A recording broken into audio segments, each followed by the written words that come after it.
right, so let's get into the meat and potatoes of the thing. You're thinking about how you can secure your family legacy. You're wondering how you can make sure that your family values, your family's hard earned wealth and assets, and as I said, values and even mission are carried on even after you pass away. And my job is to make sure you can hear me. So let me put my headphones on. All right. What's going on, everyone? This is Courtney Rollins with the Life and Transitions Experts YouTube channel, Facebook group, and podcast. About to cover one of my favorite topics. As a life and transitions property expert, I am coming across people so often who are going through the estate planning transitions or someone's passed away. A lot of the properties that I'm either purchase or find solutions for are properties that involve in probate. And it's led me to one of my missions, and that is helping my family and helping your family come up with comprehensive estate plans so that their legacy, as I was saying earlier, is secure, that their hard on, that your hard on wealth and even values are carried on. And shout out to a cool Tar Heel who reached out to me and asked for some support, thinking about how to secure some of their family's land and legacy. And shout out to some clients I worked with in the past, particularly one young lady who uh, had the great idea of having a will party. So all her family came over and they sat down and they all did their will together. So I thought that was super cool, and I want to keep sharing that with you all. So I'm going to get in the nitty gritty. At least for me, it shouldn't take too long, but I want to show the an action item plans that I have created that my family is executing and going through, and then I just want to show you a brief checklist that you may find useful. So let's take a look. All right, so let's see if I share my screen. I'm going to show you. And this isn't set up in any particular order. I'd like you to know that.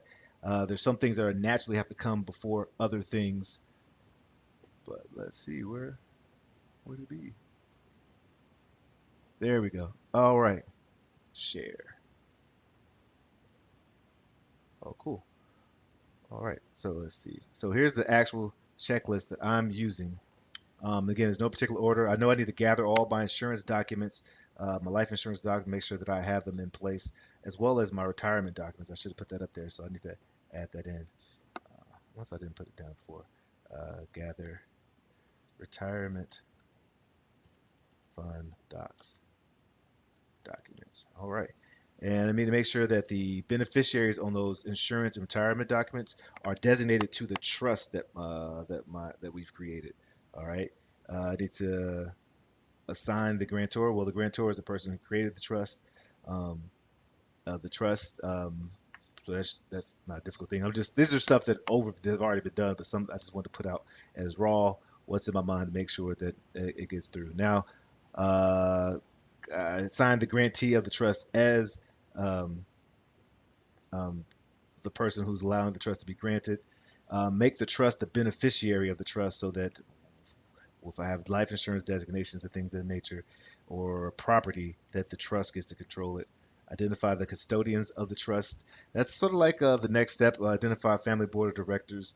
I think it would be awesome if my family has some vetted people where they may actually be family members, and hopefully they will be, or folks that we can trust to make sure that things are running properly based on the trust when I pass away or even while I'm alive.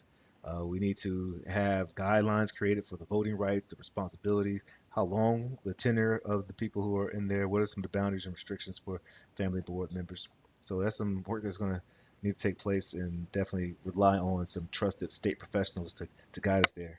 We need to identify guardians for children as well as guardians for if someone becomes incapacitated or for whatever reason, and those successive guardians, just in case um, those guardians aren't available or aren't available for whatever reason. You need to make sure that the family mission statement and preamble is included in the trust document. So that's what's one of the things that's really awesome about this. As a family, if you already have one, you can place that right into the trust document. If you don't have one, it's a great thing to look at to help guide some of the behaviors and actions and be explicit about your values you want as a family. Transfer our businesses into the trust so that the trust owns those. Needed to fund the trust, so make sure all the deeds and titles have been transferred over into the trust name. Um, Write out the letter of intent. This is another name for this is letter of intent. So write out the terms and conditions for memorial service and funeral wishes. How would I like to be remembered and things of that nature, and everyone have the opportunity to express explicitly what they would like and hear from others, so that there is less confusion, more clarity on what those final wishes are. Include the family shield. If you have like a shield or a crest or something, that'd be awesome to include in that space. And maybe in the trust, you can put an explanation of the symbols that can be carried on. This is again tradition, legacy being carried on. Contact some estate planning professionals to review the documents that are prepared by Trust and Will. Trust and Will is an awesome modern resource that we've used to be able to prep the documents, and they are vetted by estate professionals. And I think it's always good to get some more eyes on there. Cross your T's, dot your I's. Contact a trusted estate planning professional. Well, you see, I was typing it so fast, so I have all these typos. I can't stand them. Estate planning professional to help facilitate the conversation. The estate planning, I call it a party. Maybe it's a different word we'll use by the time we have it, but we need to have somebody besides just a family member. I think it would be cool to have not necessarily a neutral party, but an informed. I mean, yeah, they're neutral as far as uh, not having a side on who gets what and what's distributed, but they are informed and they are a professional that can help us facilitate a productive conversation. All right. Prepare the digital estate plan. So, who's going to have access to your Instagram, Facebook, TikTok passwords, and who knows the email address, email address, email passwords, all that good stuff. What do you want done with that stuff, and who's going to have access to that stuff? Make sure that we review our documents just ourselves. Our healthcare power of attorney. So if I pass, what am I, health, who has, control of those conversations? What about the health directive? What do I want to happen if I'm capacitated? Who has financial power of attorney in those situations, as well as who has access to the HIPAA has access to my health information. Of course, having the trust and the will review is super important. Now, I think for me, my family, we need to schedule this and give everyone at least 3 months in advance to look over any resources to understand. That means giving people a call and helping them understand why we're having this meeting with the family members you're including, and that the family meeting should take, uh, give people 3 months to get prepared for whatever they need prepared for, but no longer than 6 months to make it happen. Schedule a notary to attend because there may be some documents that can be prepared and signed right there and get this ball going and not have to, just pushing it off. Of course, giving every family member a call or contact or a meeting so that we can all, be aware and have plenty of prep time. And send out prep resources so that people are hearing and understand the same thing. This is an opportunity for the family to build its financial literacy. So sending out any resources, welcoming any resources that people have either at the time of the meeting or prior, have some co-created guideposts for a productive conversation. The professional may be able to support that, but it's important that everybody knows that, hey, this is why we're having this conversation. This is the rules or the guidelines we're going to have in this conversation because it's all so that we can have a healthy, productive work here for the family. And it might be a great opportunity to review, revise, or even co-create the family mission statement there. Legacy Now is an awesome tool that allows for like digital storage of your estate planning documents, like your trust, your will, and power of attorney, all that stuff, so that people know where the stuff is. You've worked so hard on this, but to not find it, not know where it is, can be a challenge. So that's what we're have to do on our checklist. Set a reminder schedule for people. Hey, remember next week we're having the family party. We're talking about our estate plan, all that good stuff, right?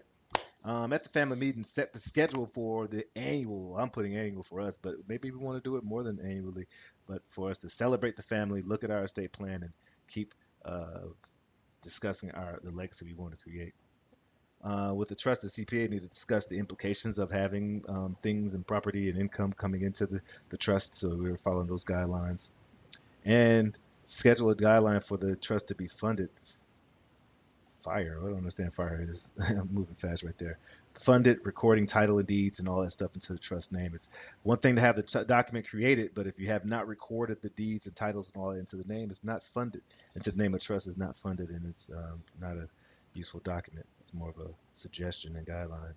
And of course, create a fun and celebratory atmosphere for the family meeting. I know some people may assume that talking about your estate and death and thing and stuff is could be not the most fun thing, but for me, I think it's an awesome way to to face mortality and give you the opportunity to permission to live and to grow and to set your legacy. And takes a weight off your shoulders that you have permission to live and to die. And gather the trust documents. I don't know why I put that there, but I think that's already been included. So those are some of the things, again, and not in particular order that I'm going to be looking at. But now let's take a look at what you may decide to may be helpful for you. All right, because those are specific to me. Hopefully they'll be helpful to you as well. But we're going to go over 10 things. Some of them are redundant, and again, they're not in a particular order, as I said. So yeah, trust, will, and trust. Do you want a living will? I mean, if it says living will or trust, the trust is definitely stronger if you followed me on this. Now, again, I must say, I should have said at the beginning, I'm not a financial advisor. I'm not a estate planning attorney or professional. I'm not giving legal or financial advice. Just sharing, again, what my family's doing, and hopefully my experience supports and helps you think about what you guys are doing. All right. But I do believe a trust is stronger than a will. But when you have a comprehensive plan, it can include a will that includes your your intentions for when you do pass and all.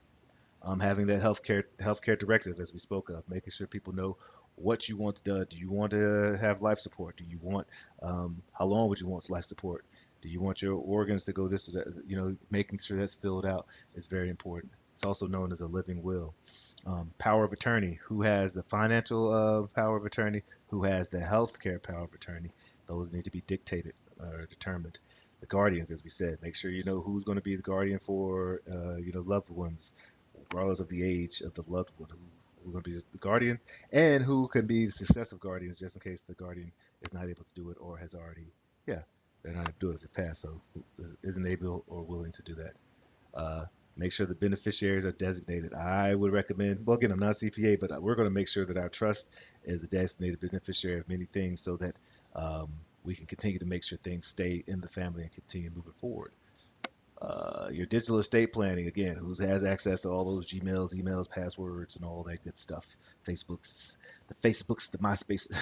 We haven't done MySpace in decades, but yeah. Letter of intent. How would you like, ideally, for your memorial, funeral services, or homegoing services, however you determine or describe that to be carried out? Making sure your life insurance is comprehensive enough. Again, I've been encouraged and to make sure that the trust is the beneficiary of the insurance policy so that it's can avoid some challenges that may occur if it goes directly to one person. And if that person has a lawsuit and or is married, and uh, those benefits would go to the other person, especially if there's a divorce, and it can get really challenging. So making sure that the trust is designated as the beneficiary, and make sure there's terms in the trust where your family can benefit from those funds is so important. That's why it's important to sit and talk to someone to make sure you have the proper language in there to make sure people are protected. Make sure you organize those documents, get them recorded, get them in there, and make sure you routinely follow up. I would recommend at least once a year that you revisit the conversation. Make it a joyful, wonderful family practice. Hey, if you need support, if you need some modern tools, I have a great relationship with a modern way of organizing and creating a comprehensive plan that's trust and will, as well as some other tools that allow you to find out and maintain, put these in one place with Legacy Now. So reach out to me. I would love to share a special discount code, and hopefully this will be helpful to you. This is Courtney Rollins with the Life in Transitions YouTube channel. That's LITE, sharing the insides and outs of my checklist, and hopefully you will put one together, and some guides if you're trying to put one together for yourself. But this is Life in Transitions Experts channel, LITE. Let your light shine. Cheers.